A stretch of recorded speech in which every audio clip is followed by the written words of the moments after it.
Hello everyone, Dan KB, Jeet, Kune, Physiology and more. And today's day 4 of Athletes Next Level Phase 1, okay? Got my new shorts last night. Yes, LA Rams. I've actually liked the Rams for a long time, ever since before when they were St. Louis. And I've been waiting on these shorts.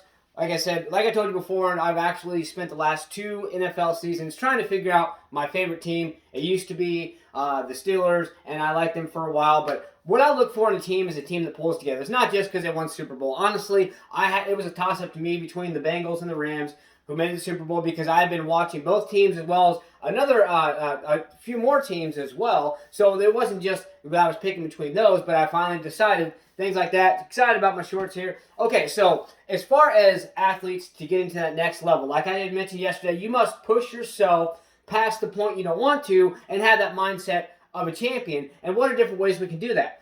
Number one, an athlete must, and always must, especially if you are, I understand some may not understand or may not have heard this term, but I'm what I call myself a martial arts athlete. Jeet Kune in itself, anyone who studies, who practices Jeet Kune like it should, they should honestly be considered or feel themselves to be a martial arts athlete, because the type of training and conditioning you do is that of an elite athletic level. Okay, so with that in mind, okay, what is one of the key components that an athlete should have in all of their training? Yes, I mean all of their training, conditioning.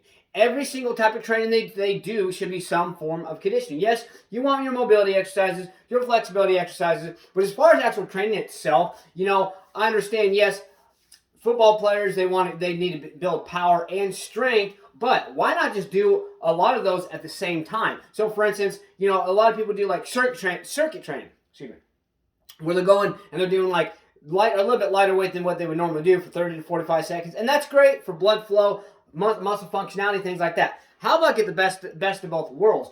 By doing this, you can help increase conditioning / cardio, getting strength, and if you do the right type of movements, you can do speed, power as well, all in the same training session. Okay, how are we going to do that? Because if you have that mind focus on conditioning in every aspect of every part of your training, then you will actually tie in to all of these key components that I just mentioned. Okay, how will we do that? Okay, so instead of doing just, a set of bench press and then stopping for a minute, okay, do another set of bench press. Do more active recovery, like I've already mentioned. Okay, so do like a bench press, but do it where you normally be able to push yourself for 8 to 10 repetitions. Now, this is going to expend a lot of energy, but okay, so you do 8 to 10 repetitions of a bench press. Okay, and then you can do 8 to 10 repetitions of a barbell curl. Then you can do 8 to 10 repetitions of, say, maybe some squats with weight, okay? Or if you're doing speed, you can do jumping squats, things like that.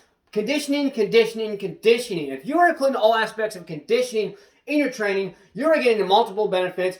For an athlete, that's very important, because athletes don't really have all the time, especially professional athletes like NFL, NBA, MLB, NHL, ones like that. You honestly, and the professional soccer, I don't know what the league's actually called, sorry, but all of you are so elite, yes. But they, believe it or not, they spend a lot of their time doing sponsorships, interviews, photo shoots, things like that. They honestly, as far as their training, they have to fit their training into a very tight schedule. So if they can do training sessions where they're getting multiple benefits, as opposed to try to fit in a couple training sessions a day, then you know what? That's going to benefit an athlete even more, because not only are they getting more elite training, they're also fitting it into a much smaller time frame where they have other time to maybe spend a little bit more time with their family, maybe to do an extra photo shoot, maybe to sign some more autographs for their fans that they love, things like that. And I'm not talking about just professional athletes. Everyone in general can benefit from this, okay? So we got to be keeping our mindset on these things. I'm going to give you a couple of demonstrations the next couple of days of some different types of training. So let's get out there, stay motivated, believe in yourself, believe you can do it, and believe that you deserve it. Let's get out there. Let's go. Smash, punch, kick that like button. Just don't break it. Let's get out there, do something. Let's go.